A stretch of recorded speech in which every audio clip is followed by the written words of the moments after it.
What's going on, YouTube? Welcome back to the channel. Thanks for tuning back in. It's Dusty, the Shred Academy, as always. Now, I've got a great episode for you, but before we get started, I want to talk to you guys about my upcoming downhill race season. Now, while I've got a few companies really helping out, the things like food and gas are really going to add up. So I really need some of your help to make sure all that goes the best it can. Woo! So if you'd like to help out, there's a link down below.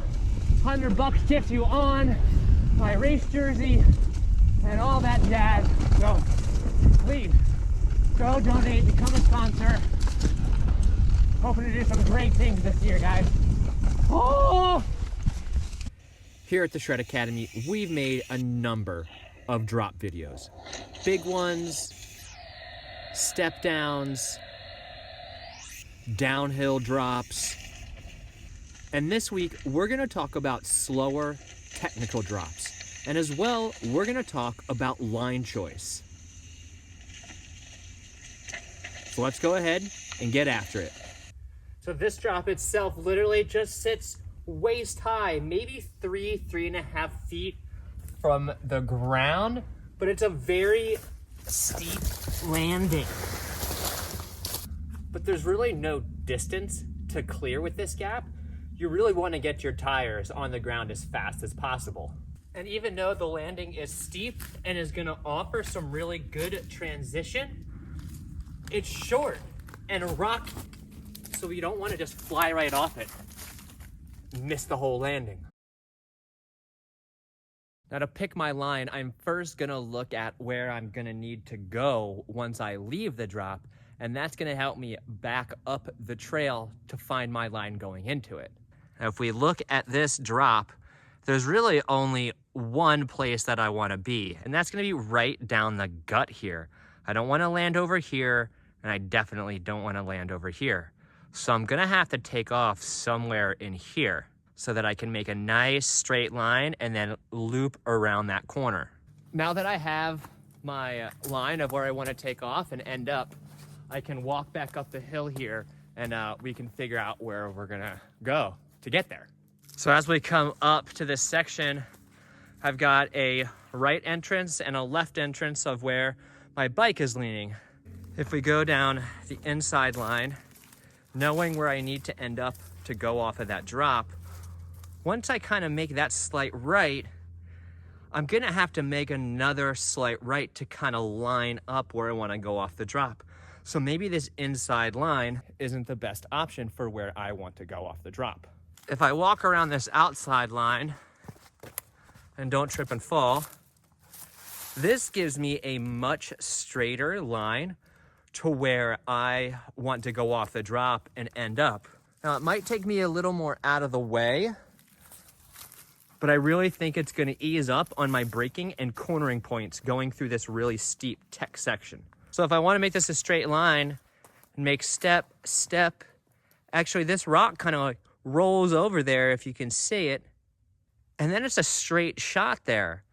And there's really not a lot to get in my way, so I think this is what I'm going to choose. But how fun would it be if I just did the one line, the one I think is best, and didn't show you the one that I think is going to be a little more hectic?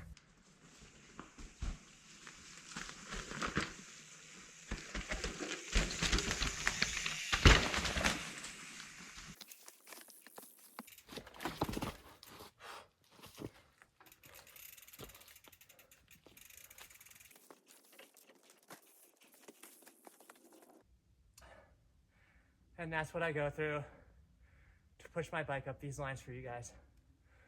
But I love you, and I love it. Now we'll go ahead and take the outside line and see how it feels and see if it's any faster.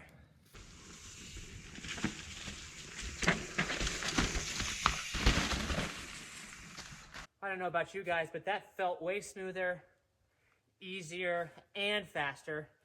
And I thought I was gonna be going over this, but as I came around the tree, I thought I was gonna kind of go down this step right here. But if you can see the skid marks slightly right here where my hand is, That's where it felt natural to go. And as I go down here, it's a straight line to where I wanted to go off and then where I wanted to land and set me up nice for that corner. Now, just this slight line deviation from where I kind of walked and thought I was gonna go to then where it felt comfortable while riding, but in the same general area, that's gonna happen as you're choosing lines. So don't necessarily feel like, oh, I had to be here. If it feels good and it's working, let her eat. All right, guys, we're gonna use my Ghost program to check out the inside line here off of the drop versus the outside line around the tree. Now, I'm thinking the outside line is gonna be better because it's gonna allow me to square up much sooner for the drop, and it'll allow me a straighter entrance than coming in from the inside and squaring up multiple times to get to the drop. Now I have a synced at the beginning, inside line versus outside line, and we're gonna play these videos together to find out which line is faster. Here's the inside line versus the outside line. Let's see how they stack up against each other and which one was faster. So as we come in on the inside line, we're now kind of making our first turn to square up to go down the hill. Let's find out where we are after going on the outside line. From the outside line, at that exact spot, it seems I've already come around and now I'm already looking down squared up to the drop versus just about to square up to go down the hill. We'll continue further on the inside line. Now we've finally squared up to go off the drop. Let's see where we are on the outside line. Outside line, I've already gone off the drop and landed and headed towards our finish line. So let's go towards the finish line. And there we are. Now, to get to the finish line from our start on the outside line, it took 4.4 seconds. Once I'm at the finish line, where am I at when I took the inside line? Just going off the drop. So how much longer will it take to get to the finish line?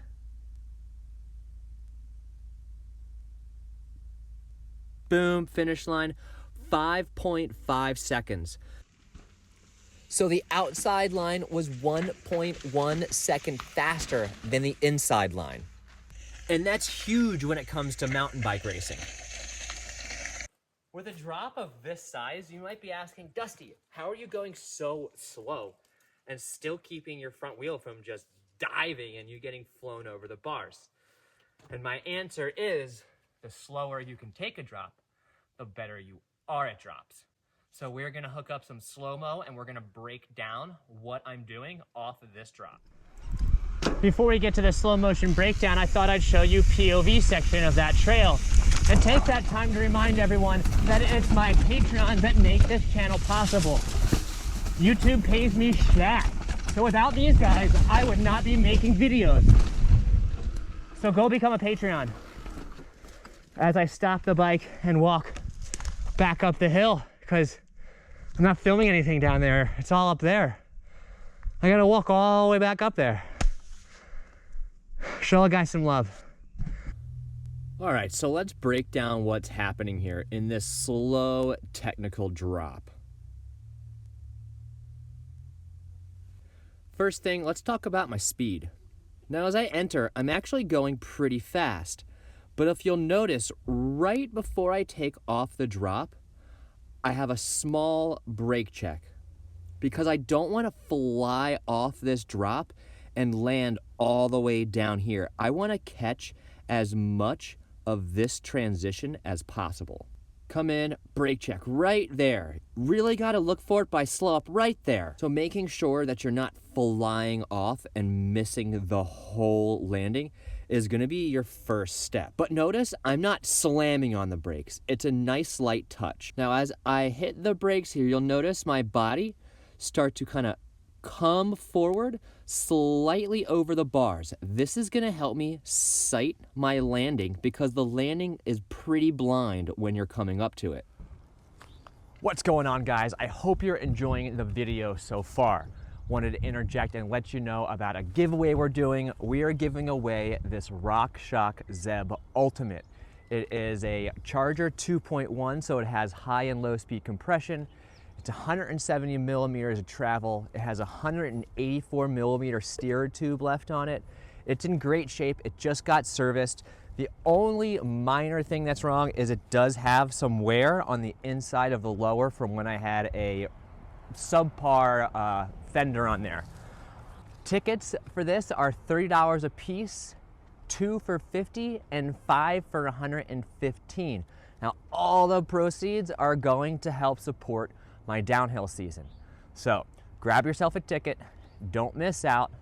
The link and all the details are in the video description. Now you want to make sure that you're off the brakes as you're leaving. As my front wheel leaves, you're going to see my body start to slightly shift into that rear third of the bike. Because as my front wheel starts to arc downwards, I don't want my body getting pulled forward as my arms extend while my front wheel falls from the drop. Now, I'm definitely not unweighting from the bike. If I unweighted, this slight ridge here in the drop would cause my rear wheel to hang up and I would go over the bars. As my rear wheel is clearing the edge of the drop, I'm situating myself farther back over that rear third because I need to create more of a counterweight to keep this front wheel from diving really, really hard. Extending back, as I reach the landing, I'm able to pull myself back to almost center on the bike over the bottom bracket. I want to make sure that I've got strong shoulders against the handlebars, so as the force of the hill and inertia is pulling me forward, I'm not getting ripped forward over the bars. I'm not pushing the bike off the drop because I don't want the front wheel to plane out. I want the wheel to kind of fall down to meet the angle of the landing. But the motions are very similar. It's the timing of what you're doing. This essentially right here is the push. You're just executing the motions a little later so that your bike is starting to arc down towards the landing as you create the counterweight to kind of keep your bike going at the angle you have decided. It's super important to keep the bike weighted throughout the drop. Notice as my back wheel goes over this little hump, if I was unweighted, my rear wheel would definitely get hung up right here and I would go over the bars and this would really, really hurt. We definitely wouldn't want to come in, preload, and then unweight and hope we have enough speed to carry the bike unweighted, the bike length, and then off the drop. All right, we're gonna take a couple raw laps here.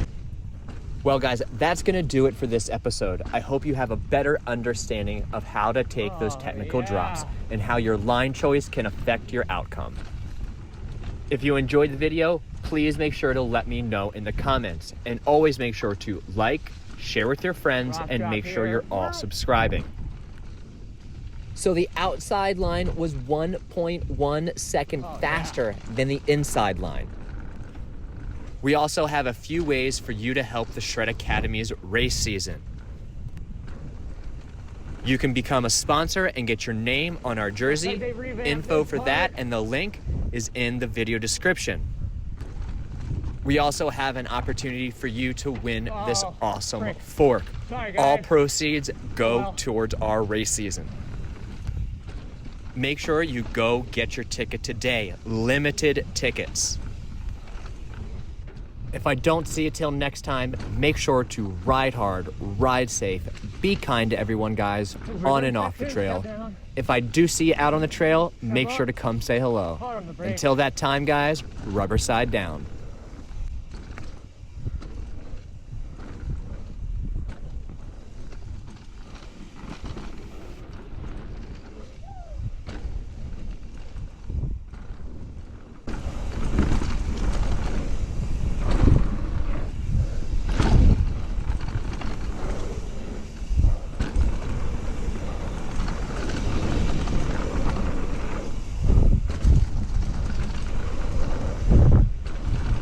always go long on this one.